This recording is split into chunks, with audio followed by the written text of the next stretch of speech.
السلام عليكم حبيباتي، نتمنى ان شاء الله تكونوا في افضل حال وانتم كتشاهدوا الفيديو ديال اليوم غنشارك معكم ما شاء الله مشروب او حساء من اروع ما يكون. الناس اللي كيعانيوا من المشكل ديال الجهاز التنفسي، الام في الصدر، الام كذلك في التنفس، والام في الراس، ناس كيعانيوا من الحمى، من الزكام، من العطس، يعني بزاف المشاكل. هذا الوقت راكم عارفين بزاف الناس كيمرضوا بهذه الامراض هذه، وهذا المرض اللي هو يعني شائع في العالم كمان بلا ما نذكر الاسم ديالو. بزاف الناس اللي مرض به الله يشافي جميع المسلمين. كيقوي الجهاز المناعتي، كيخلي المناعه ديال قويه ما شاء الله، كتحارب اي فيروس كيكون في الجو او في اي حاجه اللي يقدر يصيبك او لا يصيب الوليدات ديالك. كيستعملوا نساء، رجال، اطفال كذلك، يعني ممكن تستعملوا العائله كامله ولا تشربوا العائله كامله.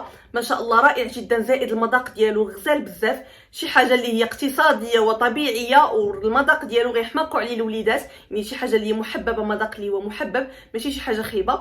نتمنى ان شاء الله ما تبخلوش عليا فقط من لايكات ديالكم، ونوصلوا الفيديو ان شاء الله لاكبر عدد من اللايكات، وبارطاجيو مع الناس اللي كتعرفوا فضلا وليس امرا اكيد، باش هذا الفيديو يوصل لاكبر عدد من الناس، والله يجيب الشفاء لجميع الناس المرضى. والوقايه خير من العلاج. الناس اللي ما عندهم حتى شي مشكل يشربوه بالغرض ديال الوقايه ليهم والوليدات ديالهم ان شاء الله، وله يضر شي واحد فيكم، والله يشافي جميع المسلمين. قبل ما نبداو الفيديو كيف ما العاده، اللهم صل وسلم على سيدنا محمد وعلى اله واصحابه اجمعين. تنتم صلوا على نبينا في لي كومونتير باش ان شاء الله يكون اجر ليا وليكم بحول الله. ودابا غندوزو نيشان المكونات الوصفه او الحساء ديالنا، وغنعاود نرجع معكم باش نوريكم طريقه الاستعمال اللي هي جدا مهمه. تبعوا معايا الفيديو.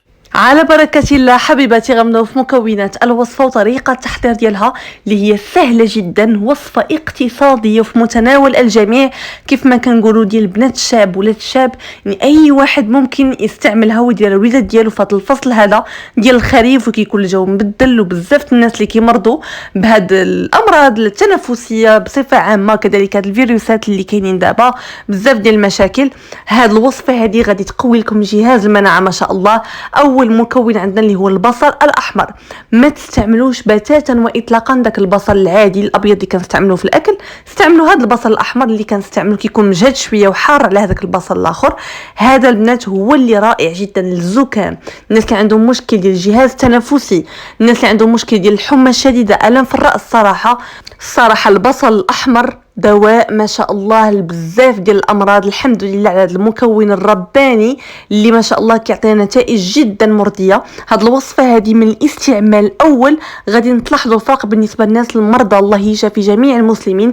الناس اللي مرض مساكن عندهم مشاكل في الجهاز التنفسي، فهذا المرض هذا اللي كاين دابا منتشر في العالم باكمله بلا ما نذكر الاسم ديالو باش هكا ما يتوقفش ليا الفيديو، راكم عارفين. هذا المرض هذا او هذا المشكل هذا كيخصو هاد المشروبات او هاد الحساء اللي كيكون دافئ وسخون، اللي كيقضي على الفيروسات وكذلك كيقوي الجهاز المناعتي. غادي ناخذوا 2 بصلات متوسطه الحجم، نقطعوهم قطع عشوائيه، حيت من بعد غادي نطحنوا جميع المكونات، انتم غتشوفوا معايا كل شيء. وغادي نضيف ليه الماء مغلي تقريبا المقدار اللي بغيتو، تقريبا غير ما تقويوش بزاف.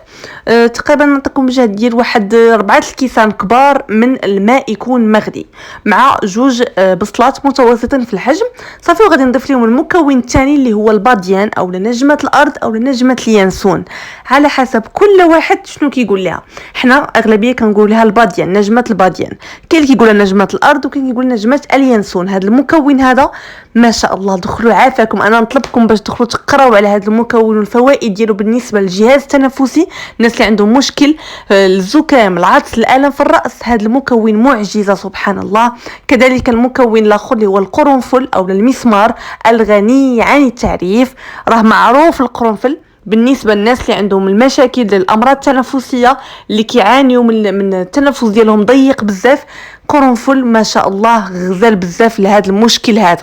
كيف ما كتشوفوا معايا في الفيديو غادي نستعمل تقريبا واحد 5 ديال نجمه الارض ولا نجمه الباديان، وكذلك القرنفل تقريبا واحد 10 قرنفلات ولا 12 قرنفله، على حسب نتوما والجهد ديالكم شحال بغيتوا تستعملوا. ما تكثروش منها بزاف لانه غادي يعطي المذاق شويه مجهد.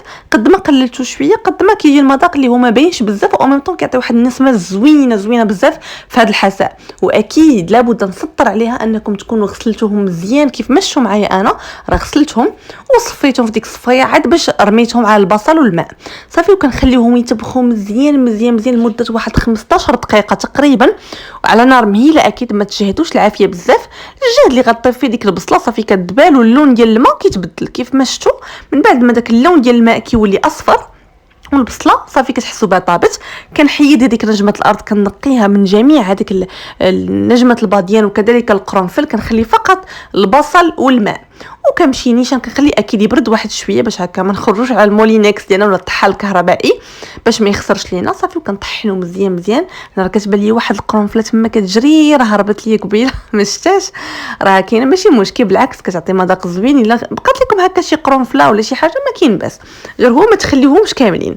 صافي وغادي نطحن جيدا جيدا جيدا هذا المشروب ديالي حتى غينسجموا مع بعضهم، وغنحصل على حساء اللي متجانس تماما كيف ما كتشوفوا معايا في الفيديو. اكيد ما تبخلوش عليا من اللايكات ديالكم في هذا الفيديو باش نوصلوا ان شاء الله لجميع الناس اللي محتاجين هذا المشروب ولا هذا الحساء هذا، ويوصل لجميع الناس باذن الله. صافي من تبغيو تشربوا هذا الحساء او هذا المشروب هذا اللي يكون الوليدات ديالك، صافي تقدميه على هذا الشكل هذا في واحد الاناء ولا في الجبانيه بحال هكا. وهذه القضيه اللي غنقول لكم دابا كتبقى اختياري، بغيتو تشربوا المشروب كيف ما هو هكا يعني بدون اضافات، راه مزيان وعنده جميع الفوائد ما شاء الله للصحه. بغيتو تضيفوا شويه الكمون، واحد جهه معلقه كبيره من الكمون وشويه زيت الزيتون، راكم عارفين الفوائد ديال الكمون وزيت الزيتون، وكاتو اصلا واحد النسمه رائعه لهذا الحساء. ودابا غندوزو نيشان لطريقه الاستعمال ديالو اللي هي جدا مهمه، تبعوا معايا الفيديو. ولا حبيباتي، هذا هو المشروب ديالنا ولا الحساء ديالنا اللي حضرنا ما شاء الله. كيقوي الجهاز المناعتي، كذلك كيقي من جميع الامراض والفيروسات اللي ممكن تصيب الذات ديالنا. صراحه البنات هذا شي حاجه ماشي صحيه، اكثر من صحيه. في ما شاء الله غير البصل الاحمر، وانتم عارفين البصله الحمراء ما شاء الله الفوائد في الصحه، كذلك القرنفل الباديان، يعني شي حاجه اللي كتدخل الذات ديالك كلها طبيعيه وصحيه 100%. وكنصحكم به نساء ورجال واطفال كذلك ممكن يستعملوه لجميع الناس كيف ما قلت لكم وجميع الاعمار. طريقه الاستعمال ديالو سهله وبسيطه جدا. ممكن قبل ما تنسونيش اكيد من اللايكات ديالكم، كيف ما كنشارك معكم وصفات من القلب الحمد لله، مجربين ومضمونين وصحيين وامنين اللهم لك الحمد. وبالشهاده ديالكم وشهاده الجميع اللي كتخليو ليا في التعاليق ديالكم، شكرا من كل قلبي. وتا انا عمري غنبخل عليكم الوصفات الرائعه جدا. بالنسبه لطريقه الاستعمال ديال هذا الحساء، غادي تشربوه اخر وجبه في اليوم ديالكم من بعد ما تعشاو صافي، يعني غتمشيو تنعسوا. اخر حاجه غادي تشربي واحد الجبانيه اختي من هذا المشروب هذا، وغتمشي تنعسي. وضروري ما يدخلكش البرد نهائيا، يعني تغطي ودفاي مزيان مزيان، يعني ديري مانطه وتسخني مزيان تحت المانطه. الصباح غتشوفي ما شاء الله، مثلا الا كان فيك الكحبه بزاف او لا كتعطسي بزاف، غتحسي بالجهاز التنفسي ديالك ما شاء الله تسرح، كذلك وليتي كتحسي براسك يعني بخير الحمد لله. يعني من اليوم الاول كتحسوا بالفرق ما شاء الله، وداوموا عليها حتى تبان لكم ان شاء الله الفرق في الصحه ديالكم ولا في الذات ديالكم. وبالنسبه للناس اللي باغيين يديروا فقط كوقايه ليهم الوليدات ديالهم، تقدروا تستعملوا هذا الحساء هذا 2 مرات في الاسبوع. تصوبوه 2 مرات في الاسبوع وتشربوه في الليل قبل ما تنعسوا ليك وليدات ديالك والزوج ديالك مثلا في البيت، لاي واحد افراد البيت، وتمشيو تنعسوا تغطي مزيان وبالصحه والراحه. وهذا ما كان، وهذه هي الوصفه ديالنا اليوم. نتمنى ان شاء الله تنال الاستحسان ديالكم، ونتلاقاو فيديو جاي بخير وعلى خير. بوسه كبيره عليكم، باي باي.